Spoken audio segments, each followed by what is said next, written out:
ওই যে সেই আমি একটা দৃষ্টান্ত দেই, এক মেয়ে লোক আর তার স্বামী, স্ত্রীটা ছিল খুব দাজ্জাল মার্কা, সব সময় ঝগড়া করে স্বামীর সাথে। স্বামী বেচারা রাগ টাগ করিয়া বলল যে যা, থাকবোই না তোমার সাথে, চললাম, আমি বিদেশে চলে যাব। স্ত্রীও জানে যে এই কদ্দুর যাইতে পারবে, সেই জন্য আর সে সাদাসাদি করে নাই। স্বামীর মনে ছিল যে এখন হোক তখন হোক, আমি যখন এইরকম একটা ফাইনাল নোটিশ দিলাম আমাকে অনুরোধ করবে যে না তুমি যাইও না। সন্ধ্যা হয়ে যায়, তা বউ একবারও কয় না যে থাকো থাকো। শেষে বেচারা দেখলো যে প্রেস্টিজ কনসার্ন হয়ে গেছে। সে তখন জায়নামাজ, তসবি, বালিশ খাতা গুছাইয়া টুসাইয়া যা, থাকবই না, নামলো গিয়ে বারান্দায়। বারান্দায় কিছুক্ষণ কাটাইছে, মনে করলো যে এইবার যদি ডাকে ঢোকে, তাও ডাকে না। মাগরিবের নামাজ হয়ে গেছে, অপেক্ষা করছে। তারপর বলতেছে একা একা, হায় হায় মানুষ না কাউয়ার জাত, সন্ধ্যার আগে ছিলাম কোথায়, এখন আসলাম কোথায়। বউ কয় যে হইছে, ঘরের থেকে বারান্দায় নামি কও যে সন্ধ্যায় ছিলাম কোথায়, এখন আসলাম কোথায়। তোমার আর বিদেশে যাওয়া লাগবে না, তুমি আমার মশারির মধ্যে ঢোকো। তুমি পৃথিবীর মানুষ কেবলমাত্র সূর্য নয়, গ্যালাক্সি নয়, মিল্কি ওয়ে নয়, মঙ্গল গ্রহ নয়, কেবলমাত্র পৃথিবী থেকে সব থেকে নিকটতম গ্রহ, উপগ্রহ চাঁদ, একেবারেই কাছে, 3,32,000 মাইল দূরে। এই চাঁদে গিয়েই এখনই বলছে যে মোহাম্মদ সাল্লাল্লাহু আলাইহি ওয়াসাল্লাম কি চাঁদে আসছে, কোরআন কি চাঁদে আসতে পারছে। আমরা তো দখল করে ফেলেছি মহাশূন্য। পাগলেরা, নির্বোধেরা, আহমকেরা, তারা বুঝতে পারে নাই মোহাম্মদ সাল্লাল্লাহু আলাইহি ওয়াসাল্লাম 3,32,000 মাইল দূরের চাঁদ নয়, 9,30,00,000 মাইলের দূরের সূর্য নয়, সহস্র সহস্র বিলিয়ন কোটি মাইলের দূরের তারকা নয়। এসব পেরিয়ে, সপ্তম আকাশ পেরিয়ে মোহাম্মদ সাল্লাল্লাহু আলাইহি ওয়াসাল্লাম আরশে আজিম ভ্রমণ করেছেন। বিজ্ঞানের বাপেরও ক্ষমতা নাই এ রেকর্ড ভঙ্গ করা।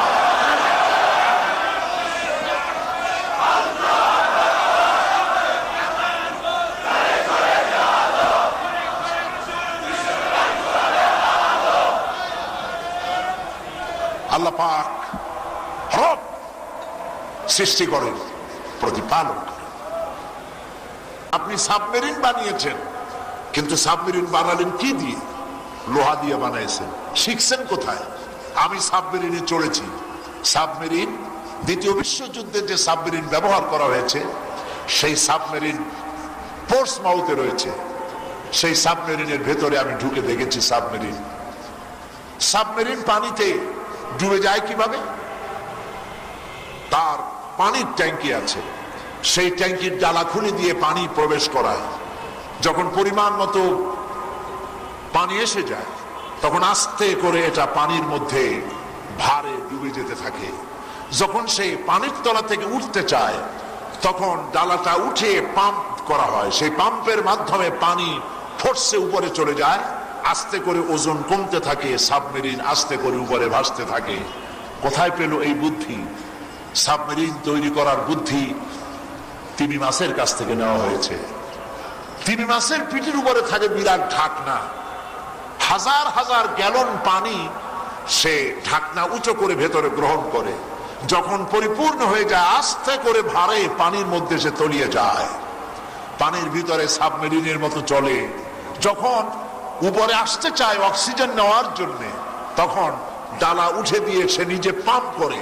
তার পাম্পে পানি এত উঁচু হয়, ফোয়ারা এত উঁচু ওঠে, অন্তত 4-5 কিলোমিটার দূর থেকে জাহাজের নাবিকেরা ওই ফোর্স দেখতে পায়, ফোয়ারা দেখতে পায়।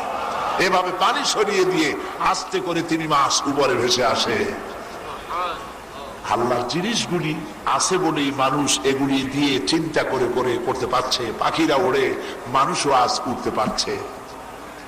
মানুষকে আল্লাহ পাক জ্ঞান দান করেছেন, তবে এই জ্ঞান দিয়ে আল্লাহ পাক বলেছেন ওমা উতীতুম মিনাল ইলমি ইল্লা কালিলা। মানুষকে খুব সামান্যতম জ্ঞান দেওয়া হয়েছে। লক্ষ্য করুন, সামান্যতম জ্ঞান দেওয়া হয়েছে মানুষকে। কত সামান্য জ্ঞান যদি বলতেন আল্লাহ, তাহলে একটা কথা ছিল। আল্লাহ বললেন সামান্যতম, তার মানে হলো একেবারেই কম জ্ঞান মানুষকে দেওয়া হয়েছে। এই সামান্যতম জ্ঞানের ব্যাখ্যা যখন আমি পড়ি, অবাক হয়ে যায়। আজ থেকে কয় বছর আগে মঙ্গল গ্রহে সোজারনার পাঠানো হলো আমেরিকা থেকে। সোজারনার উড়ল প্রতি ঘন্টায় 1600 কিলোমিটার বেগে, 1600 মাইল বেগে প্রতি ঘন্টায় এটা উঠতে থাকলো। 8 মাস 16 দিন পর মঙ্গল গ্রহে সোজারনার গিয়ে নামলো। 8 মাস 16 দিন একটানা উড়লো প্রতি ঘন্টায় 1600 মাইল বেগে।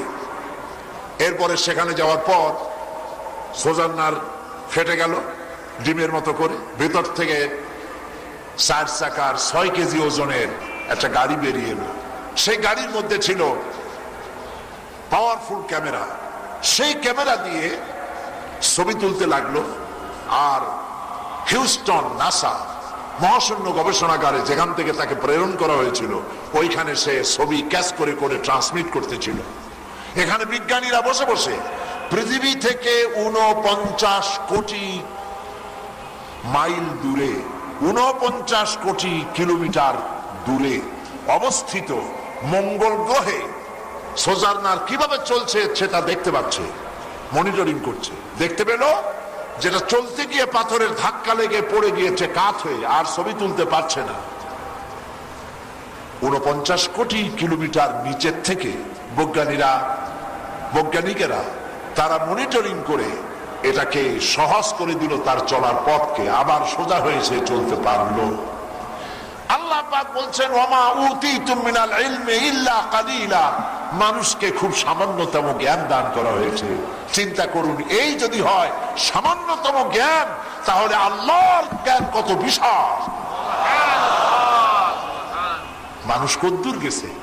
মানুষ সবেমাত্র চাঁদে গেছে, মঙ্গল গ্রহে এখনো মানুষ যায় নাই। মানুষেরা মনে করে সব পায়ে গেছি। কয় যে আপনাদের কোরআন শরীফে আছে কি? বিজ্ঞানী সবকিছু। আমরা চাঁদে গেছি। আপনি যে মোহাম্মদ সাল্লাল্লাহু আলাইহি সাল্লামের কথা এত বলেন, তিনি কি চাঁদে গেছেন? তিনি কি চাঁদে যেতে পারছেন? বেকুবরা বুঝে না। চাঁদ হলো সব থেকে নিকটতম গ্রহ, নিকটতম উপগ্রহ। চাঁদ পৃথিবী থেকে মাত্র 3,32,000 মাইল দূরে, আর সূর্য হলো 9,30,00,000 মাইল দূরে। এখানেই শেষ নয়, এরপরে রয়েছে বিশাল বিশাল তারকাপুঞ্জ, গ্যালাক্সি, মিল্কি ওয়ে। এক একটা তারকা এত বিশাল, যাকে বিজ্ঞানীরা নাম দিয়েছে ঘোস্ট স্টার, দৈত্য তারকা। এত বড় বড় তারকা। বিজ্ঞানীরা অবাক হয়ে বলেছেন, যেই সূর্য পৃথিবীর চাইতে 13 লক্ষ গুণ বড়, এইরকম 2 থেকে 3 কোটি সূর্য একসঙ্গে খাইয়া হজম করতে পারে এমন হাজার হাজার তারকা আল্লাহ পাক তৈরি করে রেখেছে। কোথায় আছে? কোথায় আছে? পৃথিবীতে ছোট্ট একটু জায়গায় বাস করে মানুষ কয় সব বুঝছি, আল্লাহ নাই। নাউযুবিল্লাহি মিন যালিক। এই তারকাগুলি বিজ্ঞানীরা মনে করেছিলেন সব থেকে বড় তারকা। না, এরপরে আবিষ্কার হলো এই তারকাগুলি বড় নয়, এর থেকে আরো বড় জিনিস আছে। সেটা হলো ব্ল্যাক হোল। তাও একটা না, অসংখ্য ব্ল্যাক হোল মহাশূন্যে রয়েছে, অন্ধকার কূপ। এগুলি কি? এগুলি হচ্ছে ওই যে পৃথিবীর চাইতে 13 লক্ষ গুণ বড় হলো সূর্য, সেই সূর্যের ওই রকমের সূর্য 2-3 কোটি সূর্য খাইয়া হজম করতে পারে। এই রকমের তারকাগুলি যদি ঘুরতে ঘুরতে ব্ল্যাক হোলের রেঞ্জের ভিতরে এসে যায়, তাহলে ব্ল্যাক হোল এই রকমের তারকাগুলি বাচ্চা ছেলে যেমন চকলেট চুষা খাইয়া শেষ করে, ব্ল্যাক হোলগুলি এই বিশাল তারকাগুলি চুষে শেষ করে ফেলে দেয়। এই কথা আবিষ্কার করেছে সেদিন বিজ্ঞানীরা। আর 1400 বছর আগে আল্লাহ রাব্বুল আলামিন কোরআনে কারীমের ভিতরে এই ব্ল্যাক হোলের কথা নবীজির কাছে শোনায় দিয়েছেন। আল্লাহ পাক বলেন, ফালা উকসিমু বিমাওয়াকিন নুজুম। আল্লাহ পাক বলেন, কসম করি, শপথ করি সেই পতিত স্থানের যেখানে তারকা সমূহ নিপতিত হয়, সুবহানাল্লাহ, তারকা যেখানে নিপতিত হয় সেই জায়গার কসম করি। কোথায় রয়েছে সূর্য, কোথায় তারকা, কোথায় গ্যালাক্সি, কোথায় মিল্কি ওয়ে, কেবল গেছো তোমরা। কি সুন্দর করে সৃষ্টি করছেন, প্রতিপালন করছেন, খাবার পৌঁছাচ্ছেন, সুবহানাল্লাহ বলেন। খাবার পৌঁছে দিচ্ছে, ডিম, মুরগির ডিম, মুরগির ডিম 18-19 দিন পর বাচ্চা আসবে, ঠিক না? খাবে কি? ওর মধ্যে কুসুম যেটা হয়, কুসুমের মধ্যে বাচ্চা হয়, বাচ্চায় খাবে কি? মুরগির মা, মুরগির বাবা, মোরগ সাহেব এই ডিমের মধ্যে কিছু বাচ্চারা খাওয়াইতে পারবে? দেখেন রব কারে বলে।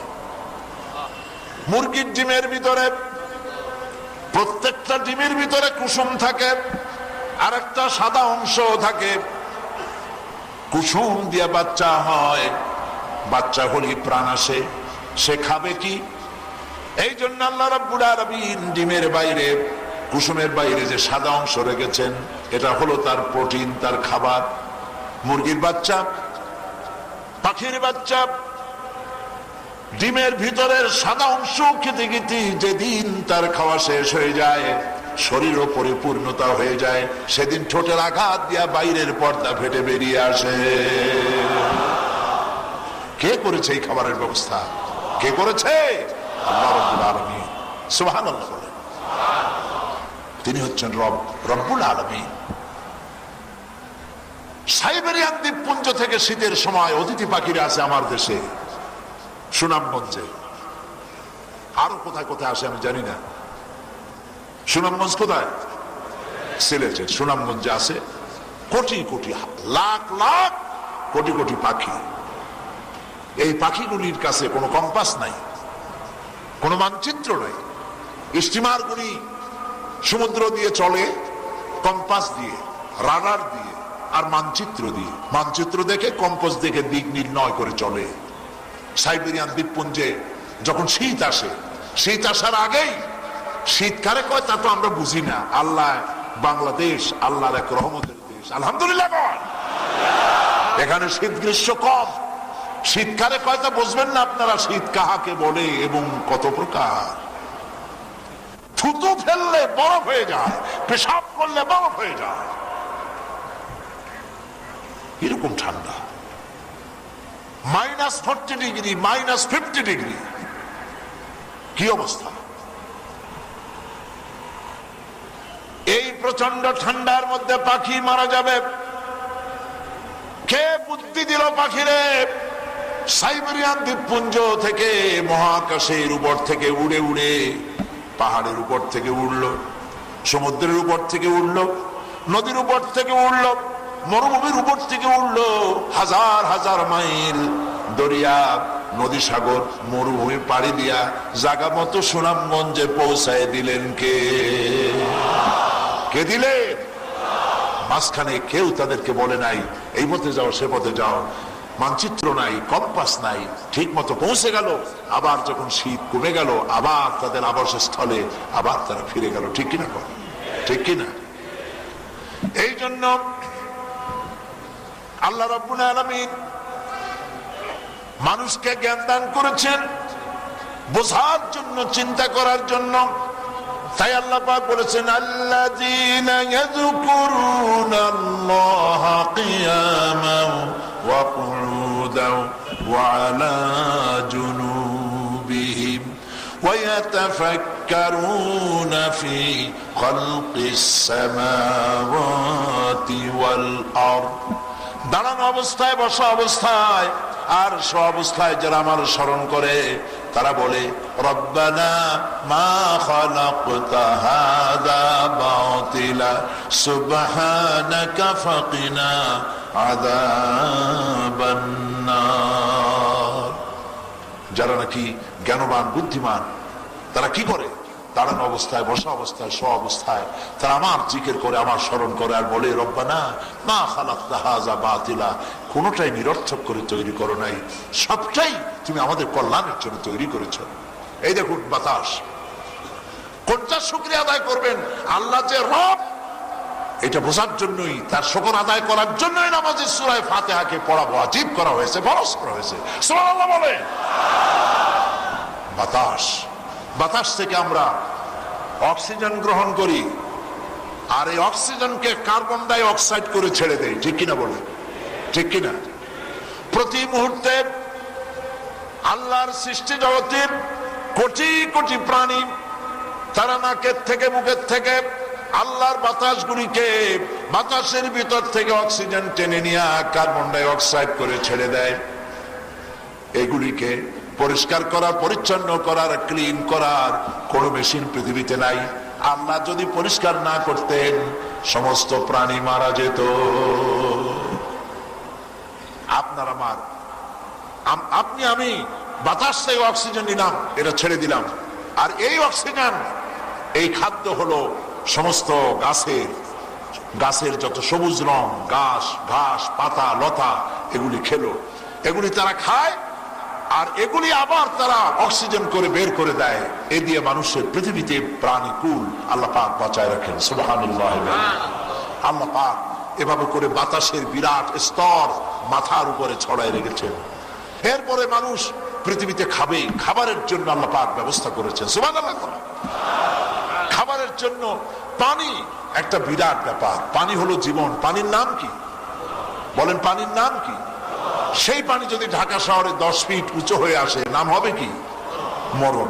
এক মুহূর্তে যার নাম থাকে জীবন, এক মুহূর্তে পরে সেটা এক জীবন, পর মুহূর্তে সেটা হয়ে যায় মরণ, যদি সেটা ঠিক মতো পরিমাণ মতো না হয়। এই পানি আল্লাহ রাব্বুল আলামিন পানি সৃষ্টি করেছেন। জমিনের ফসল আপনি ফলাবেন, কিভাবে ফলাবেন? আল্লাহ পাক বলেন, আল্লাহুল্লাযী আরসালার রিয়াহা ফাতুসিরু সাহাবা ফাসুকনাহু ইলা বালাদিন মাইয়িতিন ফাআহইয়ানা বিহিল আরদা বা'দা মাউতিহা কাযালিকান নুশুর। আল্লাহ পাক বলেন, আমি সমুদ্রের পানিগুলিকে বাষ্পীয় আকারে উত্থিত করে মেঘমালায় পরিণত করে দেয়, আর এই মেঘমালা থেকে কণা কণা বৃষ্টি হয়ে জমিনের উপরে নাজিল হয়ে মরা জমিন জিন্দা হয়ে যায়, ফসল ধারণের জন্য উপযুক্ত হয়ে যায়। এবার আপনারা বলেন, সমুদ্রের পানি মিষ্টি না লোনা? লোনা না মিষ্টি?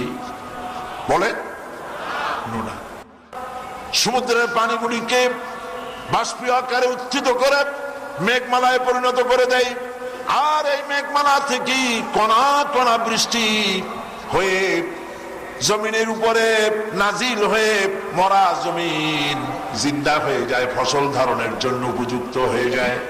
এবার আপনারা বলেন, সমুদ্রের পানি মিষ্টি না লোনা? লোনা না মিষ্টি? বলে লোনা। আকাশ থেকে যে পানি নাজিল হয় সেটা কি নোনা না মিষ্টি?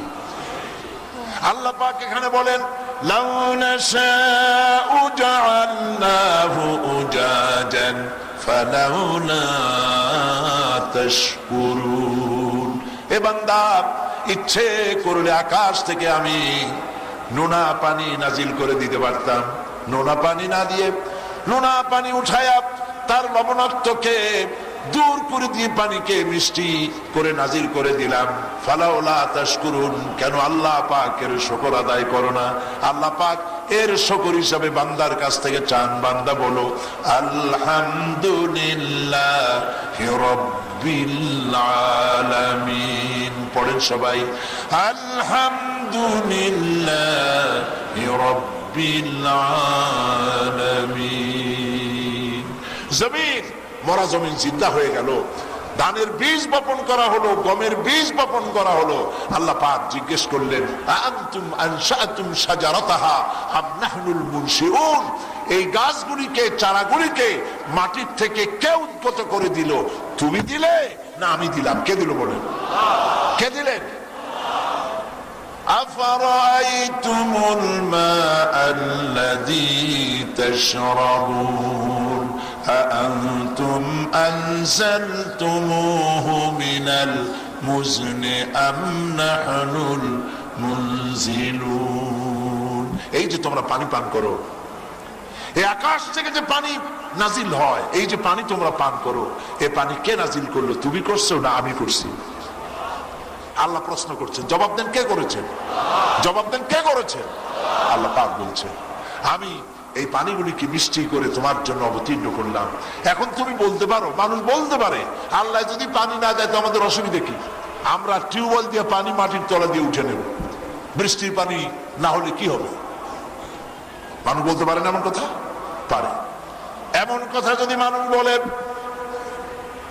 যে পানি যদি আল্লাহ বৃষ্টি দিয়ে না দেন কোনো অসুবিধা নাই, আমরা মাটির তলা থেকে পানি উঠায় নেব, সাগরের থেকে পানি তুলে নেব। আল্লাহ পাক কোরআন শরীফের মধ্যে বলেন, কুল আরাআইতুম ইন আসবাহা মাউকুম গাওরান ফামান ইয়াতিকুম বিমাইম মাঈন। বলো দেখি সবে শুকাইয়া যদি যায় এই জমিনের পানি, তাহলে হেতায় তটুনির ধারা কে দিবে সবারে আনি? এই কুয়ার পানি যদি শুকায় যায়, জমিনের তলার পানি যদি শুকায় যায়, সমুদ্রের পানি, নদীর পানি যদি আল্লাহ শুকায় দেন, বলো আল্লাহ ছাড়া কে আছেন যে নতুন করে আবার নদীর ভিতরে মরা গানকে পানির জোয়ার এনে দিতে পারে? আছে কেউ? কেউ নাই। যিনি আছেন তিনি কে? আল্লাহ। জোরে বলেন তিনি কে? আল্লাহ পাক বলেন, বলো আলহামদুলিল্লাহি রাব্বিল আলামিন। জোরে সোরে মোহব্বতের সাথে পড়েন, আলহামদুলিল্লাহি রাব্বিল আলামিন। লা ইলাহা ইল্লাল্লাহ, লা ইলাহা ইল্লাল্লাহ, লা ইলাহা।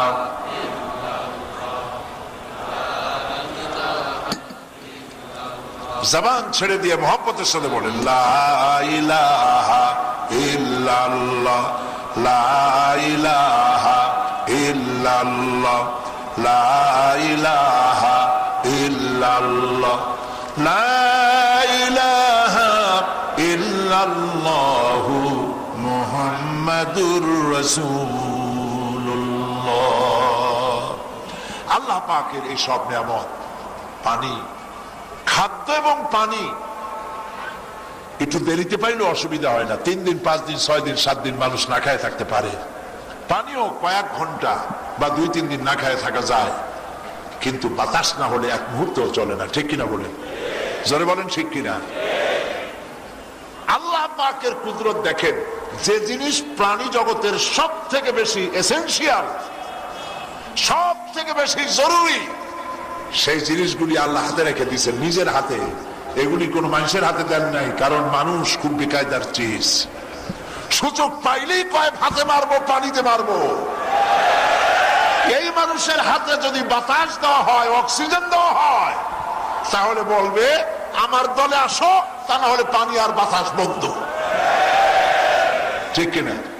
সেই জন্য আল্লাহ রাব্বুল আলামিন সব থেকে বেশি জরুরি আগুন, বাতাস, পানি, এগুলি সব নিজের হাতে রেখে দিয়েছেন। সুবহানাল্লাহ। বাতাস এক মুহূর্ত না হলে আমরা বাঁচি না। সেই বাতাস আল্লাহ পাক বাতাসের ব্যবস্থা করেছেন, আগুনের ব্যবস্থা করেছেন, পানির ব্যবস্থা করেছেন, ফসল দিয়েছেন, ফলে ফুলে ভরে দিয়েছেন পৃথিবী, সুন্দর ফসল দিয়েছেন খাবারের জন্য। সুবহানাল্লাহ। যা লাগবে তাই, যা লাগবে। মাছ দিয়েছেন, গোশত দিয়েছেন, পনির দিয়েছেন, তরকারি দিয়েছেন, কি দেন নাই? আর যা দিয়েছেন প্রত্যেকটার ভেতরে রয়েছে আপনার শরীরকে পরিপুষ্ট করার জন্য উপাদান। সুবহানাল্লাহ বলবেন না? যা খাবেন তার মধ্যে আপনার শরীর বাঁচাবার উপাদান, আপনার হার্টকে সবল করার উপাদান, কিডনি বাঁচাবার উপাদান, চোখের জ্যোতি বাড়াবার উপাদান। প্রত্যেকটা খাবেনও, মজাও লাগবে, শরীরও বাঁচবে। সুবহানাল্লাহ। মানুষ তো বোঝে না, যেই সময় যেই সিজনে যা লাগে আল্লাহ সেই সিজনে সেই তরকারি, সেই ধরনের মাছ, সেই ধরনের গোশের ব্যবস্থা করে দেন। সুবহানাল্লাহ।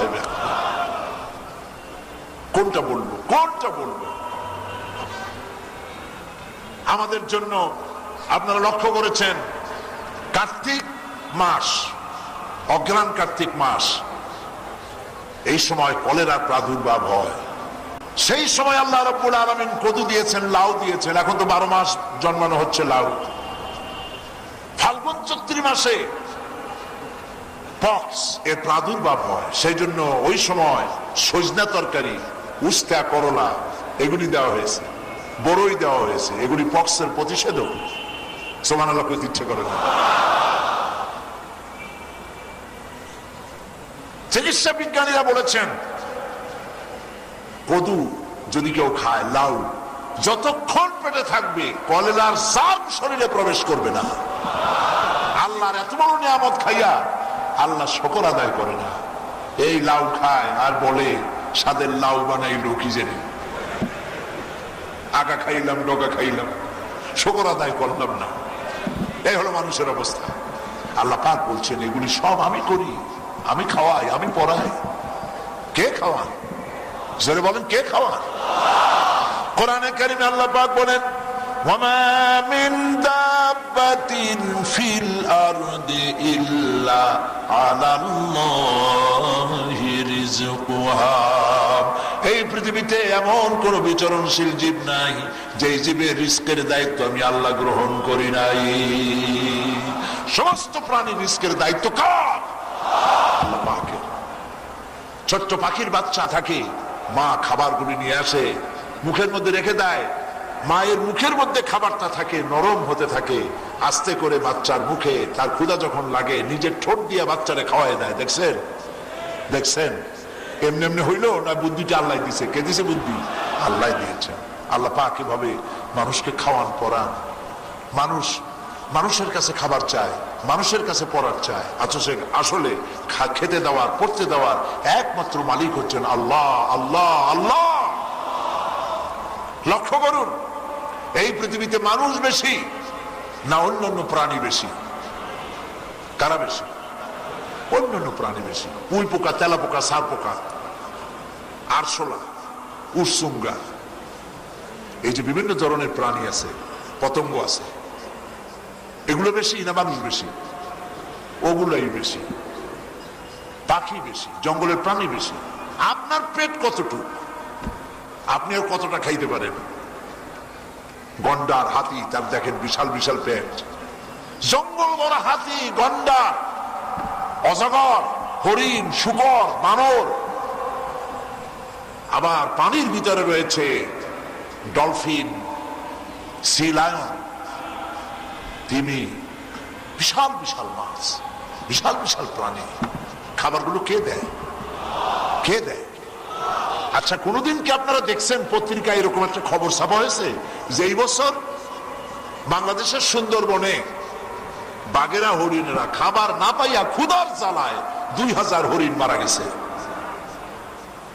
10 লক্ষ সাইবেরিয়ান পাখি না খেয়ে মারা গেছে, 50 লক্ষ ইলিশ মাছ যমুনা নদীতে না খেয়ে ভেসে উঠছে ক্ষুধার জ্বালায়। হয়েছে কখনো? হয় না। কে খাওয়ায়? সুবহানাল্লাহ, সুবহানাল্লাহ। আমি একবার, আমাকে নিউ ইয়র্ক থেকে নেওয়া হয়েছিল লস অ্যাঞ্জেলেসে, ক্যালিফোর্নিয়া।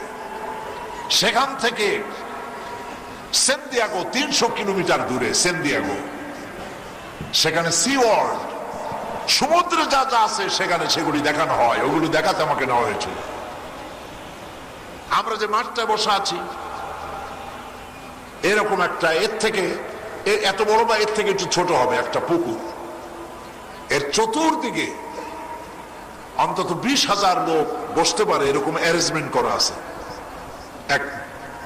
তিন দিকে, আর মাঝখানে স্টেজ, সেখানে কয়েকটা মাছ। মাছের নাম হলো শ্যামু ফিশ, বিশাল মাছ, বুকটা সাদা, পিঠটা কালো।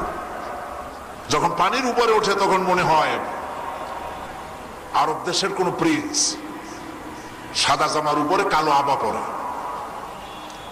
মানুষের কথাও বোঝে, শীষ দিলেও বোঝে, বাঁশি দিলেও বোঝে। তার এক একটা খেলা দেখাতে বলা হলো, এক একটা খেলা সে দেখালো, এক একটা খেলা দেখিয়ে মঞ্চের কাছে এসে হা করে। ওইখানে তার গ্লাস এত বড়, 3-4 বালতি মাছ পেটের মধ্যে ঢুকানো হয় এক একটা খেলাবার দেখার পর। আমার মনে হলো যে আমাদের মতো মানুষ 5-10টা একসাথে যদি ঢুকানো হয় তো মাছে মনে করবে যে সেলাপুটি কয়েকটা ঢুকছে। এরকম মাছ জনমের খাওয়া খায়।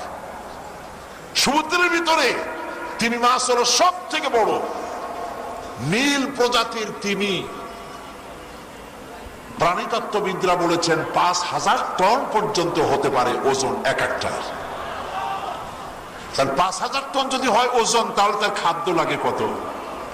এর যে বাচ্চা হয় স্তন্যপায়ী, সে বাচ্চায় দুধ খায়, ৪০ থেকে ৫০ টন দুধ লাগে প্রতিদিন বাচ্চা। কে খায় বলেন? কে খায়?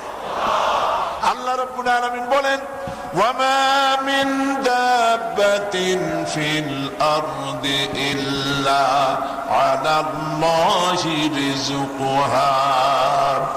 এই পৃথিবীর বুকে এমন কোন বিচরণশীল জীব নাই যে জীবের রিজকের দায়িত্ব আল্লাহ নিজ হাতে গ্রহণ করেন নাই। সমস্ত প্রাণীর রিজক এর দায়িত্ব তিনি নিয়েছেন। তিনি হচ্ছেন রব। আলহামদুলিল্লাহি রব্বিল আলামিন। সমস্ত প্রশংসা সেই রবের, সেই আল্লাহ যিনি সৃষ্টি করেছেন, প্রতিপালন করেছেন। তিনি প্রতিপালন করে তিনি মানুষের সামনে তার খাবার দিয়ে দেখিয়েছেন, বুঝিয়েছেন এগুলি দেখো এবং এর দ্বারা ইবরত হাসিল করো।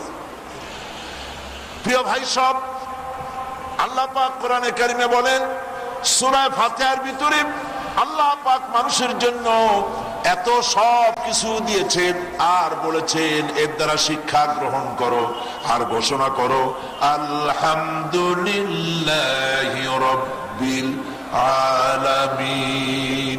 সমস্ত প্রশংসা আল্লাহ পাকের, যিনি আলামিনের মালিক। একটা জগৎ নয়, এখানে বহু মাত্রিক জগতের কথা বলা হয়েছে। আলহামদুলিল্লাহি রাব্বিল আলামিন। আমরা জানি দুইটা জগতের কথা, ইহজগৎ আর পরজগৎ। আসলে ইহজগৎ আর পরজগৎ এই দুটি জগতের মধ্যে সীমাবদ্ধ নয়। আল্লাহর সৃষ্টি, আল্লাহ পাক রব বহু জগতের, বহুমাত্রিক জগতের আইডিয়া দিয়েছেন আল্লাহ সুবহানাহু ওয়া তাআলা। বহুমাত্রিক জগৎ তার মানে হলো সাগরের ভিতরে এক জগৎ, সাগরের তলায় আর এক জগৎ, সম্পদে ভরা। মাটির উপরে এক জগৎ, এ মাটির তলায় আর এক জগৎ। মহাশূন্যে রয়েছে আরো অসংখ্য জগৎ। শুধু গ্রহ উপগ্রহ, চন্দ্র সূর্য, নেপচুন, মঙ্গল, ইউরেনাস এগুলি শেষ কথা নয়, আরো অসংখ্য গ্রহ উপগ্রহ রয়েছে যেগুলি মানুষ আজও আয়ত্তের মধ্যে আনতে পারেনি। আল্লাহ পাক শুধু এই পৃথিবীরই মালিক নন, তিনি রব্বুল আলামিন, সমস্ত সৃষ্টি জগতের তিনি মালিক। এই পৃথিবী সম্পর্কে বেকুব ধরনের ওই বুদ্ধিজীবী, অর্থাৎ কোরআন হাদিস জানে না, খামোখা বুদ্ধিজীবী, এদের ধারণা হচ্ছে যে পৃথিবীটা হয়েছে কিভাবে। তারা তো আল্লাহ মানে না, আল্লাহ স্বীকার করে না। তারা বলে যে সূর্যের পাশের থেকে একদিন একটা উজ্জ্বল জ্যোতিষ্ক খুব জোরে উড়ে যাচ্ছিল, তখন সেই জ্যোতিষ্কের ফোর্স সহ্য করতে না পেরে সূর্যের একটা দুর্বলতম অংশ ছিটকে পড়লো মহাশূন্যে। তারপরে ঘুরতে ঘুরতে ঘুরতে ঘুরতে একদিন পৃথিবীর আকার ধারণ করলো। নাউজুবিল্লাহ। কয় বোতল খাইয়া এরকম লিখছে আল্লাহ জানে। এর অর্থ হলো এই, ওই বেকুবের কথা যদি আমরা বিশ্বাস করি তাহলে অর্থ দাঁড়াবে এই যে দয়া করে এই জ্যোতিষ্ক উড়ে গেছিল বলেই সূর্যের একটা দুর্বলতম অংশ মহাশূন্যে ছিটকে পড়ে ঘুরতে ঘুরতে পৃথিবী হয়েছিল, তাই ঢাকা হয়েছিল, তাই পল্টন হয়েছিল, তাই আমরা ওয়াজ শোনার সুযোগ পাইছিলাম। আর যদি এমনটি না হতো তাহলে দুনিয়াও হতো না, পল্টন হতো না, ওয়াজও শুনতে পারতাম না। আচ্ছা মেনে নিলাম, এক সেকেন্ডের জন্য মানলাম ওইখান থেকে একটা গ্যালাক্সি, একটা জ্যোতিষ্ক গিয়েছিল আর সূর্যের খানিকটা অংশ ভাঙ্গে পড়িয়া মহাশূন্যে এরকম পৃথিবী হয়ে গেছে, মানলাম এক সেকেন্ডের জন্য। এখন যে পৃথিবীতে এত মানুষ বেশি হয়েছে, মানুষ এখন পৃথিবীতে কম না বেশি? বলেন কম না বেশি? এত বেশি মানুষ, এই মানুষ নিয়ে পৃথিবীতে খালি লোকেরা বলতেছে ঠাই নাই, ঠাই নাই, ঠেকাও ঠেকাও, জন্ম নিয়ন্ত্রণ জন্মের মতো করো, কুলাইতে পারতেছে না মানুষ বেশি। এখন কেন আরেকটা জ্যোতিষ্ক ওইখান থেকে যাইয়া সূর্যের আরেকটা দুর্বলতম অংশ খসাইয়া আরেকটা পৃথিবী বানায় না কেন? কাজী এ দিয়ে পাগল বুঝানো যায়, যারা কোরআনের কাছে এসেছে তাদের বুঝানো যাবে না। এই দিয়ে বিভ্রান্ত হতে পারে শান্তি নিকেতনের গোলামেরা, কোরআনের গোলামেরা, আল্লাহর গোলামেরা বিভ্রান্ত হবে না।